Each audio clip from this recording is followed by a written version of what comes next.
श्री शिवाय नमस्तुभ्यम।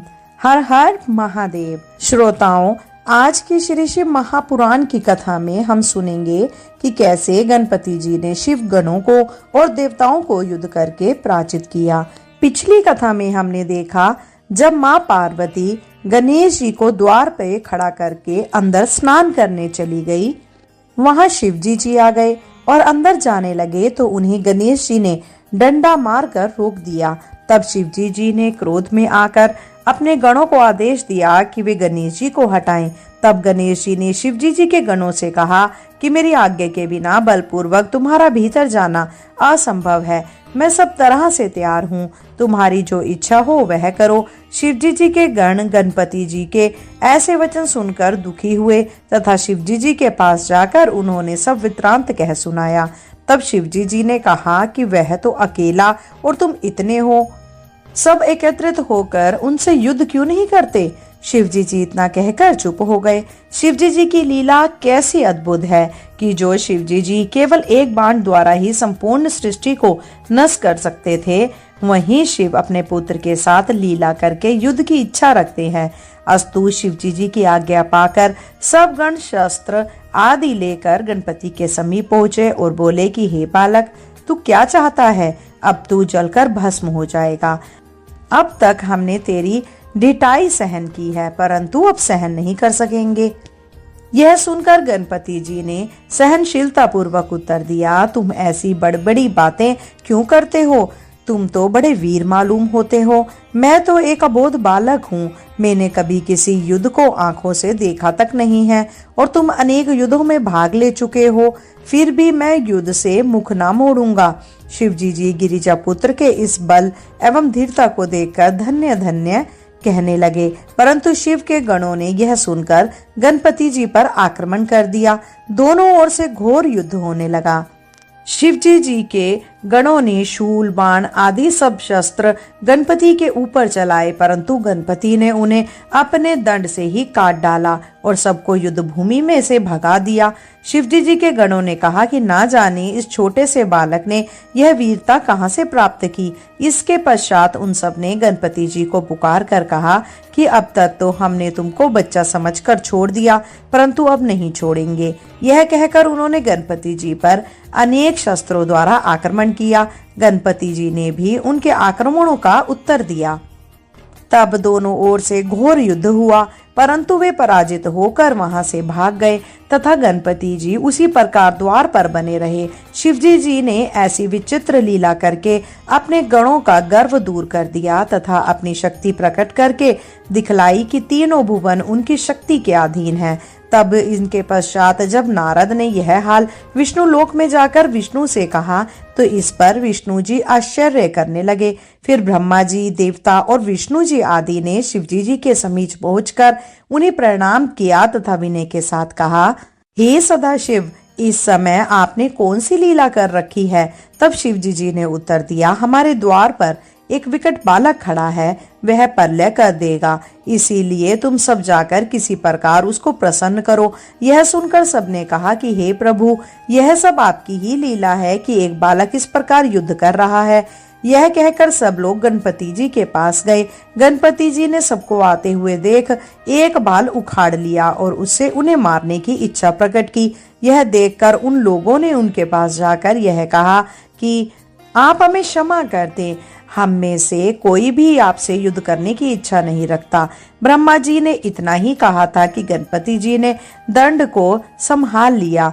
उस समय सब लोग वहां से लौटकर शिव जी के पास गए। तब शिव जी ने क्रोधित होकर इंद्र आदि से कहा कि तुम जाकर उस बालक का वध करो, जिससे तुम्हें यश प्राप्त होगा। शिव जी की आज्ञा पाकर इंद्र आदि देवताओं ने युद्ध के लिए तत्पर होकर गणपति जी के ऊपर बाण तथा अन्य शस्त्रों की वर्षा की। उसी समय शिव तथा गिरिजा ने दो शक्तियां उत्पन्न की, जो तुरंत युद्ध स्थल में पहुंचकर दोनों ओर के शस्त्र अपना मुख खोलकर निगल जाती थी। जिस प्रकार पर्वत समुद्र के बीच में स्थिर रहता है, उसी प्रकार अकेले गणपति ने समस्त सेना को दुखी कर दिया। तब सब देवता निशस्त्र हो गए, खाली हाथ युद्ध स्थल में खड़े रहे और बोले कि अब हम क्या करें, हमारे पास तो कोई शस्त्र भी शेष नहीं रहा। उस समय केवल वीरभद्र को यह दिखाई देता था कि दोनों शक्तियों ने प्रकट होकर देवताओं को इस प्रकार दुखी किया है। अंत में नारद ने देवताओं सहित शिवजी जी के पास जाकर कहा, हे प्रभु, हमको ऐसा प्रतीत होता है कि यह सब लीला आपकी ही है। यदि आप इस समय कुछ नहीं करते तो अवश्य ही प्रलय हो जाएगा।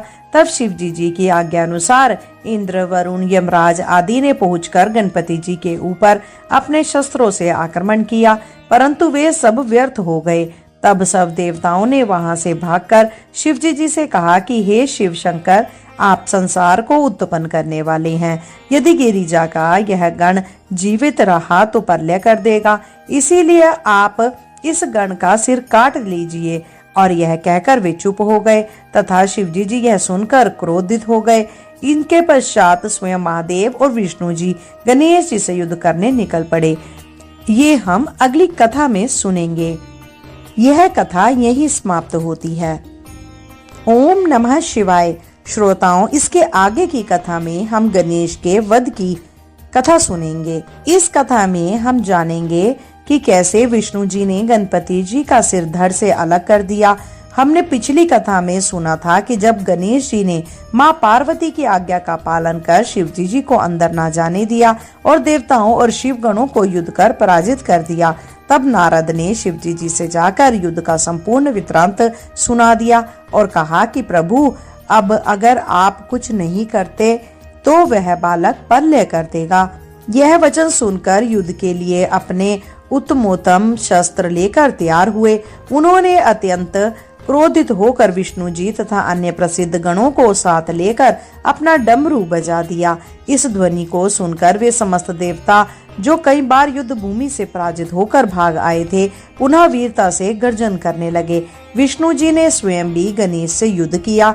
जो शस्त्र विष्णु ने गणपति जी के ऊपर प्रलय की अग्नि के समान चलाया, उसे गणेश जी ने अपने दंड से 2 खंड कर डाला। तब विष्णु जी ने देर तक युद्ध करने के पश्चात शिवजी जी से कहा, हे प्रभु, अब मैं इस गण का वध किए डालता हूँ। शिवजी जी बोले, बहुत अच्छा। तब गणपति जी ने उस पर इतनी वीरता दिखलाई कि सब देवता युद्ध भूमि से पीठ दिखाकर भाग गए। यह देखकर विष्णु जी ने अपने मुख से गणेश जी की प्रशंसा करते हुए कहा कि तुम्हें अनेक धन्यवाद है, क्योंकि आज तक कोई भी इतनी वीरता से हमारे साथ नहीं लड़ा है। विष्णु जी यह कह ही रहे थे कि गणपति जी ने अपना परीघ उतार कर मारा, परंतु विष्णु जी ने अपने परीघ से उसे काट डाला। फिर गणपति जी ने एक शस्त्र विष्णु जी के वश में मारा, जिसको विष्णु सहन न कर सके तथा धरती पर अचेत होकर गिर पड़े। उस समय चारों ओर हाहाकार मच गया, परंतु थोड़ी देर के पश्चात विष्णु जी शिवजी जी की कृपा से पुनः उठ खड़े हुए। इसी प्रकार बहुत देर तक दोनों में युद्ध होता रहा, परंतु दोनों में से कोई किसी को परास्त न कर सका। निदान विष्णु जी ने गणपति जी पर एक साथ असंख्य बाणों की वर्षा की तथा अपनी विजय के विचार से अपना शंख बजाया। उनके शंख की ध्वनि सुनकर सब देवता लौटकर फिर युद्ध करने लगे। फिर एक साथ सब देवताओं ने गणपति जी पर आक्रमण कर दिया, परंतु गणपति जी ने गिरिजा का स्मरण करके अपनी मुष्टिका द्वारा सब देवताओं के शस्त्र व्यर्थ कर डाले तथा इतने वेग से अपने शस्त्र चलाए जो किसी को दिखाई न देते थे। उस समय समस्त देवता आश्चर्यचकित हुए। पृथ्वी कांपने लगी तथा पर्वत हिलने लगे। ऐसा प्रतीत होता था कि अब प्रलय होने ही वाला है। तब विष्णु जी सबका दुख देख तथा प्रलय के चिन्ह देखकर तुरंत गणपति जी पर कूद पड़े तथा गणपति जी का सिर चक्र से काट डाला। यह देखकर ब्रह्मा तथा अन्य सभी देवता आदि निर्भय होकर अत्यंत प्रसन्न हुए तथा शिवजी जी की स्तुति करने लगे। तब नारद ने गिरिजा से युद्ध का विस्तार इस प्रकार से प्रकट कर कहा कि हे गिरिजे, देवता कितने दुष्ट हैं कि उन्होंने आपके पुत्र का वध निर्दयता के साथ कर डाला है। उन्होंने आपके प्रताप एवं तेज का कोई विचार नहीं किया। अस्तु, आपको अब यही उचित है कि आप अपना तेज देवताओं को दिखा दें, जिससे वे अपने कर्मों का फल पावें तथा आपकी भी कीर्ति बनी रहे। गिरिजा गणपति जी की यह दुर्दशा सुन रो उठी तथा शोकाकुल में मूर्छित हो गई। फिर अपने शरीर से उन्होंने बहुत सी शक्तियां उत्पन्न की और सोचा कि उन शक्तियों के द्वारा देवताओं की समस्त सेना को नष्ट कर डाले। ओम नमः शिवाय। श्रोताओं, यह कथा यहीं समाप्त होती है। अब आगे की कथा में हम सुनेंगे कि किस प्रकार से शिवजी जी ने पुनः गणेश जी को जीवन दान दिया। जब विष्णु जी ने गणेश जी का सिर धड़ से अलग कर दिया और ये सब नारद जी ने जाकर गिरिजा से कह दिया, तब गिरिजा ने किस प्रकार प्रलयकालीन क्रोध में देवताओं को गणेश जी को पुनर्जीवित करने पर विवश कर दिया, यह हम आज की कथा में अब सुनेंगे। जब नारद जी ने युद्ध का विस्तार इस प्रकार से प्रकट कर कहा कि हे गिरिजे, देवता कितने दुष्ट हैं कि उन्होंने आपके पुत्र का वध निर्दयता के साथ कर दिया है। उन्होंने आपके प्रताप और तेज का कोई विचार नहीं किया। अस्तु, आपको अब यही उचित है कि आप अपना तेज देवताओं को दिखा दें, जिससे वे अपने कर्मों का फल पावें तथा आपकी भी कीर्ति बनी रहे। गिरिजा गणपति जी की यह दुर्दशा सुन रो उठी और शोकाकुल हो मूर्छित हो गई। फिर अपने शरीर से उन्होंने बहुत सारी शक्तियां उत्पन्न की और सोचा कि उन शक्तियों के द्वारा देवताओं की समस्त सेना को नष्ट कर डाले। उन शक्तियों का स्वरूप बहुत ही उग्र था। शरीर महाविकराल तथा अंग बदन बहुत ही भयानक थे। उन्होंने हाथ जोड़कर गिरिजा से निवेदन किया कि आप हमें जो आज्ञा दे हम उसे पूरा करेंगी। तब गिरिजा ने क्रोधवेश में उनसे कहा कि जितने देवता सेना में हैं, तुम उन सब को खा जाओ, एक भी शेष ना बचने पाए, क्योंकि उन्होंने हमारे पुत्र को मारा है। अस्तु, गिरिजा के आदेश के अनुसार वे सब शक्तियां युद्ध स्थल में पहुंचकर देवताओं का भक्षण करने लगी। उस समय विष्णु जी, ब्रह्मा जी तथा समस्त देवता दुखी होकर कहने लगे कि वास्तव में प्रलय काल आ गया है अथवा शिवजी जी अपनी शक्ति प्रकट कर रही हैं। यह कहकर सबने शिवजी जी की ओर दृष्टिपात किया। उस समय नारद ने शिवजी जी की आज्ञा से सब लोगों से यह कहा कि जब तक गिरिजा को प्रसन्न न किया जाएगा, तब तक यह प्रलयकारी कष्ट किसी प्रकार से दूर ना होगा। यह सुनकर ब्रह्मा जी तथा सब देवता गिरिजा के समीप जाकर हाथ जोड़कर मस्तक झुकाए स्तुति करने लगे तथा यह निवेदन करने लगे कि हे गिरिजे, वास्तव में हम सब अपराधी हैं, अब आप हम सबको क्षमा करें। यह सुनकर गिरिजा ने उत्तर दिया कि हे देवताओं, यदि हमारा पुत्र जीवित हो जाए तथा समस्त देवता पहले उनकी पूजा करें, तब तक हम प्रलय नहीं होने देंगे। यह सुनकर देवताओं ने यह हाल शिवजी जी से कहा और उसे सुनकर शिवजी जी ने गणपति जी के शरीर को अच्छी तरह धोकर कहा कि उत्तर की ओर जाओ और जो जीव सर्वप्रथम मिले उसी का सिर काटकर उसके शरीर में जोड़ दो, तब यह जीवित हो जाएगा। शिवजी जी की आज्ञा के अनुसार विष्णु जी ने जाकर प्रतिशूल भ्रदा नदी के मन में एक हाथी को अपने बच्चे सहित हथिनी के साथ सोते हुए देखा। उन्होंने तुरंत हाथी का सिर काट लिया और अपने गरुड़ पर सवार होकर जैसे ही चलना चाहा, उसी समय हथिनी जाग उठी। उसने विष्णु जी की बहुत स्तुति की, जिससे प्रसन्न होकर विष्णु जी ने दूसरा सिर उत्पन्न कर उस हाथी के देह से जोड़ दिया। तब वह हाथी भी पुनः जीवित हो गया। फिर विष्णु जी ने उसे यह आशीर्वाद दिया कि तुम एक कल्प तक जीवित रहोगे। इसके पश्चात विष्णु जी हाथी के सिर को लेकर शिवजी जी के पास पहुँचे तथा उसे गणपति जी के धड़ से जोड़ दिया। उस समय शिवजी जी ने प्रसन्न होकर उन्हें जीवन दान दिया। इस प्रकार सबके दुख दूर हो गए तथा आनंद प्राप्त हुआ। गिरिजा जी ने अपने पुत्र को पुनः जीवित देखकर आनंद का उत्सव मनाया और उन्हें अनेक प्रकार के वस्त्र देकर कहा कि हे पुत्र, इस समय हम तुम्हारे भाल पर सिंदूर देखती हैं, इसीलिए तुम्हारी पूजा सिंदूर से हुआ करेगी। जो तुम्हारी पूजा करेगा उसके पास सिद्धियां बनी रहेंगी। शिवजी जी ने भी अत्यंत प्रसन्न होकर कहा कि हे देवताओं, यह हमारा ही पुत्र है, इसका नाम गणपति है। गणपति जी ने भी उस समय उठकर सबको प्रणाम किया और कहा कि हे देवताओं, आप मेरा अपराध क्षमा करें। तब तीनों देवताओं ने प्रसन्न होकर कहा कि हे गणपति, तुम्हारी पूजा हम तीनों देवताओं के समान ही होगी। जो सर्वप्रथम तुम्हारी पूजा ना करेगा उसको पूजा का कुछ भी फल प्राप्त ना होगा। यह कहकर सबने प्रथम गणपति जी की पूजा की तथा प्रणाम कर यह वरदान दिया कि तुम भाद्र कृष्ण चतुर्थी को उत्पन्न हुए हो, इसीलिए तुम्हारा व्रत चौथ को हुआ करेगा। तुम्हारा व्रत करने वाले भक्त सुखी और प्रसन्न रहेंगे। सबको तुम्हारी सेवा से आनंद प्राप्त होगा और सबको तुम्हारी पूजा आदि करनी होगी। यह कथा श्रोताओं यहीं समाप्त होती है। बोलिए भगवान शंकर की जय। श्रोताओं, इसके आगे की कथा में अब हम सुनेंगे कि किस प्रकार से गणेश विवाह और कार्तिकेय का कैलाश में छोड़ना हुआ। अब इसके आगे की कथा में हम सुनेंगे कि जब शिवजी जी के दोनों पुत्र अर्थात कार्तिकेय और गणेश जी की संसार की परिक्रमा की प्रतियोगिता तथा उसके बाद गणेश जी का विवाह और कार्तिकेय का रूठ कर हमेशा के लिए कैलाश छोड़ना, यह सब किस प्रकार से हुआ। गिरिजा के दोनों पुत्र स्कंद तथा गणपति नित्य प्रातः काल उठकर शिवजी जी और गिरिजा को प्रणाम करते थे। दोनों भाइयों का प्रतिदिन प्रेम बढ़ने लगा। एक दिन शिवजी जी गिरिजा से बोले कि हे गिरिजा, हमारी यह प्रबल इच्छा है कि अब हमारे पुत्रों का विवाह हो जाए। हमको स्कंद और गणपति दोनों समान रूप से प्रिय हैं। अस्तु पहले हम किसका विवाह करें।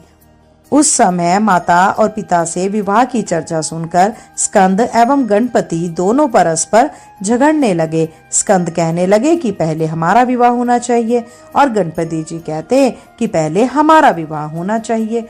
यह देखकर शिवजी जी और गिरिजा ने दोनों को बुलाकर कहा कि हम तुमसे इस बात की प्रतिज्ञा करते हैं कि तुम दोनों में से जो सर्वप्रथम संपूर्ण पृथ्वी की परिक्रमा करके लौट आएगा उसी का विवाह हम पहले कर देंगे।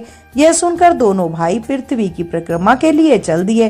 तभी गणपति जी ने यह सोचा कि मुझ में इतनी शक्ति नहीं है कि मैं संसार भर की शीघ्र परिक्रमा कर सकूं, तब मैं क्या करूं। उसी समय उन्हें एक युक्ति सूझी। वे स्नान कर माता पिता के सम्मुख खड़े हो गए तथा विनती की कि हम आपकी पूजा करेंगे, अस्तु आप पूजा के स्थान पर बैठ जाइए। यह सुनकर शिवजी जी और गिरिजा दोनों पूजा के आसन पर बैठ गए। तब गणपति जी ने उनकी परिक्रमा कर उन दोनों की यथाविधि पूजा की। उस समय माता पिता ने कहा कि हे गणपति, स्कंद तो संसार की परिक्रमा के लिए जा चुके, अब तुम भी परिक्रमा के लिए जाओ। यह सुनकर गणपति जी ने विनय किया कि हे माता पिता, क्या मैंने पृथ्वी की परिक्रमा नहीं की? आप धर्म मूर्ति होकर ऐसा क्यों कहते हो? शिव और गिरिजा ने गणपति जी के मुख से ऐसे वचन सुनकर आश्चर्यचकित होकर कहा कि हे गणपति, तुम संसार की परिक्रमा कब कर आए? तब गणपति जी ने यह उत्तर दिया, आपको वेद त्रिभुवन का रूप मानते हैं, सो मैंने आपकी परिक्रमा कर क्या तीनों लोकों की परिक्रमा नहीं की? इसके सिवाय वेद लिखते हैं कि जो मनुष्य माता या पिता की परिक्रमा करता है उसको संसार भर की परिक्रमा का फल प्राप्त होता है। पुत्र के लिए माता पिता के चरण ही सबसे बड़े तीर्थ हैं। अब आप या तो वो वेद के मार्ग को ही त्याग दें, नहीं तो मेरा विवाह कर दें। शिव और गिरिजा गणेश के ऐसे चतुर्यपूर्ण वचन सुनकर अत्यंत चिंतित हुए तथा उनकी यह चतुराई देखकर प्रसन्नता भी हुई। तब उन्होंने कहा कि हे गणेश, तुमको शुभ मति उत्पन्न हुई है, इसीलिए तुमने ऐसे धर्म के वाक्य कहे। हम तुमसे कहते हैं कि तुम्हारा यह कथन वेद पुराण एवं शास्त्रों के समान विश्वास के योग्य प्रमाणित माना जाएगा। इसके अनुसार हम पहले तुम्हारा ही विवाह करेंगे। तब शिवजी जी की इच्छा जानकर विश्वरूप ने अपनी दो पुत्रियों को, जिनका नाम सिद्धि और रिद्धि था, गणपति जी के साथ विवाह किया। ऐसी सुंदर तथा कुशल स्त्रियां पाकर गणपति जी अत्यंत प्रसन्न हुए। कुछ समय के पश्चात गणपति जी के दो पुत्र उत्पन्न हुए। सिद्धि से क्षेम और रिद्धि से लाभ उत्पन्न हुए। समस्त संसार में उनके समान कोई पंडित या कलाकार ना हुआ। इतने ही में स्कंद भी संपूर्ण संसार की परिक्रमा पूरी कर लौट आए। उस समय नारद ने पहले स्कंद को बहुत भड़काया तथा यह कहा कि हे स्कंद, देखो, तुमको तुम्हारे माता पिता ने बहला कर तुम्हारे पीछे गणपति जी का विवाह कर दिया, और गणपति जी ने तो दो स्त्रियों से दो पुत्र भी उत्पन्न किए हैं। मेरी समझ में तो उन्होंने यह काम उचित नहीं किया। जो माता पिता स्वयं ही अपनी संतान को बेचे या विष दें या उनका राज्य धन द्रव्य लूट ले, तब मनुष्य किसके पास जाकर अपना दुख कहे। इसमें पुत्र को यह उत्तम है कि वह अपने फिर ऐसे माँ बाप से मुंह न देखें। इस प्रकार की बातें करने से नारद का तेज घट गया तथा स्कंद अपने माता पिता के पास गए। वहां माता पिता की स्तुति करने के पश्चात वे अत्यंत दुखी होकर क्रोच पर्वत पर चले गए। यद्यपि उन्होंने वहां जाने से माता पिता ने बहुत रोका परंतु स्कंद जी नहीं लौटे। शिवजी जी के चरित्र ऐसे आश्चर्यजनक हैं कि उनको कोई जान ही नहीं पाता। स्कंद जी क्रौच पर्वत में जब से स्थित हुए तब से वहां की दशा ही बदल गई। वह पर्वत यश में वृद्धि करने वाला, पापों को घटाने वाला तथा अत्यंत आनंददायक हो गया। स्कंद जी जब से उसी पर्वत पर वास करते हैं, उनके दर्शनों से समूल पाप नष्ट हो जाते हैं। प्रत्येक मास के पूर्ण मास के दिन संपूर्ण देवता तथा मुनि एक साथ वहां जाकर स्कंद के दर्शन कर कृतार्थ होते हैं। जो कोई उस दिन मल्लिकार्जुन के दर्शन करता है उसके सब पाप नष्ट हो जाते हैं। यद्यपि शिव एवं गरिजा ने कई प्रकार क्रोच पर्वत पर जाकर स्कंद को मनाकर लौटा लाने का प्रयत्न किया, परंतु स्कंद जी वहां से लौट कर नहीं आए। शिवजी जी के आने का समाचार जानकर उन्होंने यही इच्छा की कि वहां से कहीं और दूर जाकर वास करें। इसीलिए वे वहां से 3 योजन दूर जाकर स्थित हुए। शिवजी जी वहां पर हर पूर्णमासी को जाते हैं। स्कंद तथा गणपति जी का यह चरित्र सुनाया, जिसके सुनने और कहने से समस्त पाप नष्ट हो जाते हैं। मल्लिकार्जुन स्थान का यश वेद गाते हैं। गणपति के इस चरित्र को जो कोई सुनेगा वह संसार में आनंद एवं अंत में शिवजी जी के धाम को प्राप्त करेगा। यह कथा यहीं समाप्त होती है। बोलिए भगवान शंकर की जय, गणपति महाराज की जय, माता पार्वती की जय, स्कंद भगवान की जय। श्रोताओं, इसके आगे की कथा में क्या हुआ उसका वृत्तांत हम आपको अगली वीडियो में अवश्य ही सुनाएंगे। मैं आशा करती हूँ यह वीडियो आपको पसंद आई होगी। अगर आप चैनल पे नए हैं तो कृपया करके सब्सक्राइब करें। आज के लिए इतना ही। शीघ्र मिलते हैं नई वीडियो और नई जानकारी के साथ। जब तक के लिए जय श्री कृष्णा, राधे राधे।